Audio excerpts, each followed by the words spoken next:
जय माता रानी। दोस्तों आपके अपने चैनल राधे श्याम में आपका बहुत बहुत स्वागत है। माँ भगवती दुर्गा की कृपा आप और आपके समस्त परिवार पर सदा सर्वदा बनी रहे।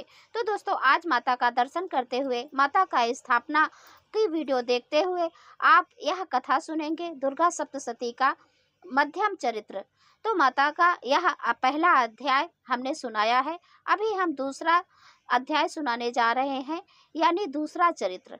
तो दोस्तों आप लोग वीडियो को अंत तक जरूर देखिए। और दोस्तों वैसे भी कथा हमें बीच में नहीं छोड़ना चाहिए, क्योंकि इससे भी हमें दोष पाप लगता है और ना कि हमें पुण्य फल प्राप्त होता है। क्योंकि यदि हम आधे अधूरे में कथा छोड़ देते हैं तो इससे हमारे ऊपर दोष लगता है। तो इसीलिए आप कथा संपूर्ण सुनिएगा। और दोस्तों चलिए देरी ना करते हुए हम माता का मध्यम चरित्र दूसरा अध्याय श्रवण करते हैं। तो ऋषि कहते हैं, पूर्व काल में देवताओं और असुरों में पूरे 100 वर्षों तक घोर संग्राम हुआ। उनमें असुरों का स्वामी महिषासुर था और देवताओं के नायक इंद्र थे। उस युद्ध में देवताओं की सेना महाबली असुरों से परास्त हो गई। संपूर्ण देवताओं को जीतकर महिषासुर इंद्र बन बैठा। तब पराजित देवता प्रजापति ब्रह्मा जी को आगे करके उस स्थान पर गए जहां भगवान शंकर और विष्णु विराजमान थे। देवताओं ने महिषासुर के पराक्रम तथा अपने पराजय का यथावत वृतांत उन दोनों देवेश्वरों से विस्तार पूर्वक कह सुनाया। वे बोले, भगवान महिषासुर सूर्य, इंद्र, अग्नि, चंद्रमा, यम, वरुण तथा अन्य देवताओं के भी अधिकार छीनकर स्वयं ही सबका अधिष्ठाता बन बैठा है। उस दुरात्मा महिष ने समस्त देवताओं को स्वर्ग से निकाल दिया है। अब वे मनुष्य की भांति पृथ्वी पर विचरते हैं। दैत्यों की यह सारी करतूतें हमने आप लोगों से कह सुनाई। अब हम आपकी ही शरण में आए हैं, उसके वध का कोई उपाय सोचिए। इस प्रकार देवताओं से वचन सुनकर भगवान विष्णु और शिव ने दैत्यों पर बड़ा क्रोध किया। उनकी भवें तन गई और मुंह टेढ़ा हो गया। तब अत्यंत क्रोध में भरे हुए चक्रपाणि श्री विष्णु के मुख से एक महान तेज प्रकट हुआ। इसी प्रकार ब्रह्मा, शंकर तथा इंद्र आदि सभी देवताओं के शरीर से भी बड़ा भारी तेज निकला। वह सब मिलकर एक हो गया। महान तेज का वह पुंज जाज्वल्यमान पर्वत सा जान पड़ा। देवताओं ने देखा, वहां उनकी ज्वालाएं संपूर्ण दिशाओं में व्याप्त हो रही थी। देवताओं के शरीर से प्रकट हुए उस तेज की कहीं तुलना नहीं। एकत्रित होने पर वह एक नारी के रूप में परिणित हो गई और अपने प्रकाश से तीनों लोकों में व्याप्त जान पड़ा। भगवान शंकर का जो तेज था उससे देवी का मुख प्रकट हुआ। यमराज के तेज से उसके सिर में बाल आए।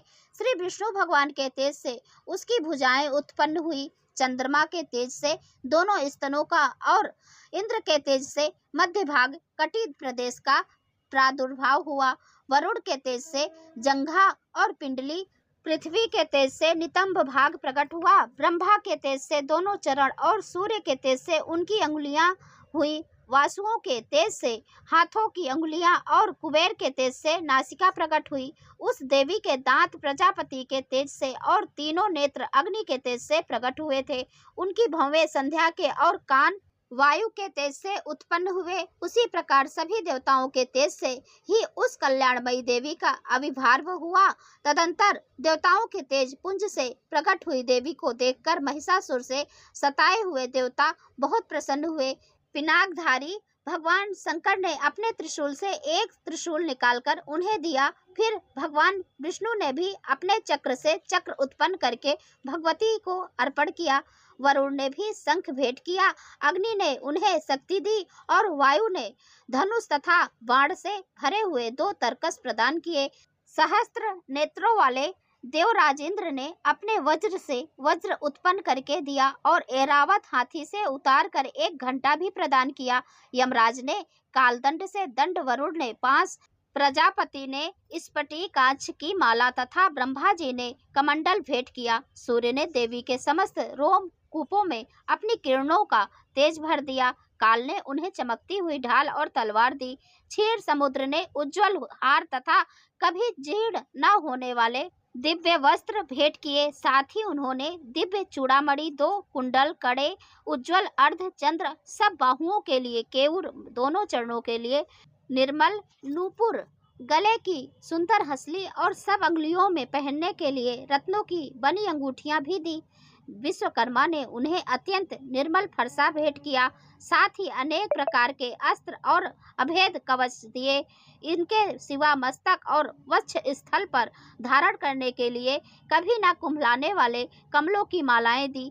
जल निधि ने उन्हें सुंदर कमल का फूल भेंट किया। हिमालय ने सवारी के लिए हिंस तथा भांति भांति के रत्न समर्पित किए।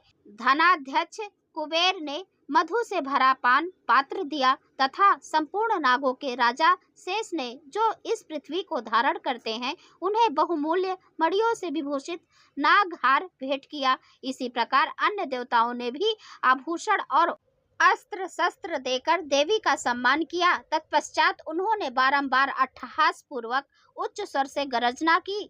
उनके भयंकर नाद से संपूर्ण आकाश गूंज उठा। देवी का वह अत्यंत उच्च स्वर से किया हुआ सिंहनाद कहीं समा न सका। आकाश उनके सामने लघु प्रतीत होने लगा। उससे बड़े जोर की ध्वनि हुई, जिससे संपूर्ण विश्व में हलचल मच गई और समुद्र कांप उठे, पृथ्वी डोलने लगी और समस्त पर्वत हिलने लगे। उस समय देवताओं ने अत्यंत प्रसन्नता से सिंह वाहिनी भवानी से कहा, देवी तुम्हारी जय हो। साथ ही महर्षियों ने भक्ति भाव से विनम्र होकर उनका स्तवन किया। संपूर्ण त्रिलोकों को क्षोभ ग्रस्त देख दैत्यगण अपने समस्त सेना को कवच आदि से सुसज्जित कर हाथ में हथियार ले सहसा उठकर खड़े हो गए। उस समय महिषासुर ने बड़े क्रोध में आकर कहा, आहा, यह क्या हो रहा है। फिर वह संपूर्ण असुरों से घिरकर उस सिंहनाद की ओर लक्ष्य करके दौड़ा और आगे पहुंचकर उसने देवी को देखा, जो अपनी प्रभा से तीनों लोकों को प्रकाशित कर रही थी। उनके चरणों के भार से पृथ्वी दबी जा रही थी। माथे के मुकुट से आकाश में रेखा खींच रही थी तथा वे अपने धनुष की टंकार से सातों पतालों को क्षुब्ध किए देती थी। देवी अपने हजारों भुजाओं से संपूर्ण दिशाओं को आच्छादित करके खड़ी थी। तदंतर उनके साथ दैत्यों का युद्ध छिड़ गया। नाना प्रकार के अस्त्र शस्त्रों के प्रहार से संपूर्ण दिशाएं उद्भासित होने लगी। जिछुर नामक महान असुर महिषासुर का सेवा नायक वह देवों से युद्ध करने लगा। अन्य दैत्यों की चतुर्गर्णी सेना साथ लेकर चामर भी लड़ने लगा। 60,000 राथियों के साथ आकर उदग्र नामक महादैत्य ने लोहा लिया। 1 करोड़ रथियों को साथ लेकर महाहनु नामक दैत्य युद्ध करने लगा, जिसके रोवे तलवार के समान तीखे थे। वह असिलोमा नाम का महादैत्य 5 करोड़ रथी सैनिकों सहित युद्ध में आ डटा। 60 लाख रथियों से घिरा हुआ बासकल नाम दैत्य भी उस युद्ध भूमि में लड़ने लगा। परिवारित नामक राक्षस हाथी पर सवार और घुड़सवारों के अनेक दलों तथा 1 करोड़ रथियों की सेना लेकर युद्ध करने लगा। बिडाल नामक दैत्य 5 अरब रथियों से घिरकर लोहा लेने लगा। इनके अतिरिक्त और भी हजारों महादैत्य रथ, हाथी और घोड़ों की सेना साथ लेकर वहां देवी के साथ युद्ध करने लगे। स्वयं महिषासुर उस रणभूमि में कोटि कोटि सहस्त्र रथ, हाथी और घोड़ों की सेना से घिरा हुआ खड़ा था। वे दैत्य देवी के साथ तोमर, भिंदीपाल, शक्ति, मुसल, खड़ंग, परशु और पट्टिस आदि अस्त्र शस्त्रों का प्रहार करते हुए युद्ध कर रहे थे। कुछ दैत्यों ने उन पर शक्ति का प्रहार किया, कुछ लोगों ने पास फेंके तथा कुछ दूसरे दैत्यों ने प्रहार करके देवी को मार डालने का उद्योत किया। देवी ने भी क्रोध में भरकर खेल खेल में ही अपने अस्त्र शस्त्रों की वर्षा करके दैत्यों के वे समस्त अस्त्र शस्त्र काट डाले। उनके मुख पर परिश्रम या थकावट का रंच मात्र भी चिन्ह नहीं था। देवताओं और ऋषि उनकी स्तुति करते थे और वे भागवती परमेश्वरी दैत्यों के शरीर पर अस्त्र शस्त्र की वर्षा करती रही। देवी का वाहन सिंह भी क्रोध में भरकर गर्दन के बालों को हिलाता हुआ। असुरों की सेना में इस प्रकार विचरने लगा मानो वनों में दनावल फैल रहा हो। रणभूमि में दैत्यों के साथ युद्ध करती हुई अंबिका देवी ने जितने निश्वास छोड़े वे सभी तत्काल सैकड़ों हजारों गणों के रूप में प्रकट हो गए और परशु, भिंदी, पाल, खड़ंग तथा पट्टिस आदि शस्त्रों द्वारा असुरों का सामना करने लगे। देवी की शक्ति से बढ़े हुए वे गण असुर का नाश करते हुए नगाड़ा और शंख आदि बाजे बजाने लगे। उस संग्राम महोत्सव में कितने ही गण मृदंग बजा रहे थे। तदंतर देवी ने त्रिशूल से, गदा से, शक्ति की वर्षा से और खड़ंग आदि से सैकड़ों महादैत्यों का संहार कर डाला। कितनों को घंटे के भयंकर नाद से मूर्छित करके मार गिराया। बहुतेरे दैत्यों को पांच से बांधकर धरती पर घसीटा। कितने ही दैत्य उनकी तीखी तलवार की मार से दो दो टुकड़े हो गए। कितने की गदा की चोट से घायल हो धरती पर सो गए। कितने ही मुसल की मार से अत्यंत आहत होकर रक्त वमन करने लगे। कुछ दैत्य शूल से छाती फट जाने के कारण पृथ्वी पर ढेर हो गए। उस रणांगण में बाण समूहों की वृष्टि से कितने ही असुरों की कमर टूट गई। बाज की तरह झपटने वाले देव पीड़क दैत्य गण अपने प्राणों से हाथ धोने लगे। किन्हीं की बाहें छिन्न भिन्न हो गई, कितनों की गर्दन कट गई। कितने ही दैत्यों के मस्तक कट कट कर गिरने लगे। कुछ लोगों के शरीर मध्य भाग में ही विदीर्ण हो गए। कितने ही महादैत्य जांघें कट जाने से पृथ्वी पर गिर पड़े। कितनों को देवी ने एक बाह, एक पैर और एक नेत्र वाले करके दो टुकड़ों में चीर डाला। कितने ही दैत्य मस्तक कट जाने पर भी गिरकर फिर उठ जाते और केवल धड़ के ही रूप में अच्छे अच्छे हथियार हाथ में ले देवी के साथ युद्ध करने लगते थे। दूसरे कबंध युद्ध के बाजों की लय पर नाचते थे। कितने ही बिना सिर के धड़ हाथों में खड़ंग, शक्ति और सृष्टि लिए हुए दौड़ते थे तथा दूसरे दूसरे महादैत्य ठहरो ठहरो यह कहते हुए देवी को युद्ध के लिए ललकारते थे। जहाँ यह घोर संग्राम हुआ था वहाँ की धरती देवी के गिराए हुए रथ, हाथी, घोड़े और असुरों की लाशों से ऐसी पट गई थी कि वहां चलना फिरना असंभव हो गया था। दैत्यों की सेना में हाथी, घोड़े और असुरों के शरीर से इतनी अधिक मात्रा में रक्तपात हुआ था कि थोड़ी ही देर में वहां खून की नदी बड़ी बड़ी बहने लगी थी। जगदम्बा ने असुरों की विशाल सेना को क्षण भर में नष्ट कर दिया, ठीक उसी तरह जैसे तृण और काठ के भारी ढेर को आग कुछ ही क्षण में भस्म कर देती है। और वह सिंह भी गर्दन के बालों को हिला हिलाकर जोर जोर से गर्जन करता हुआ दैत्यों के शरीर से मानो उनके प्राण चुने लेता था।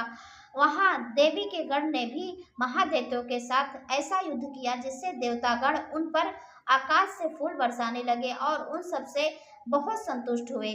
तो दोस्तों ये थी आज की कथा, दूसरा अध्याय दुर्गा सप्तशती का। अभी आपको तीसरा अध्याय, चौथा अध्याय, पांचवा अध्याय कल की वीडियो में आपको मिल जाएगा।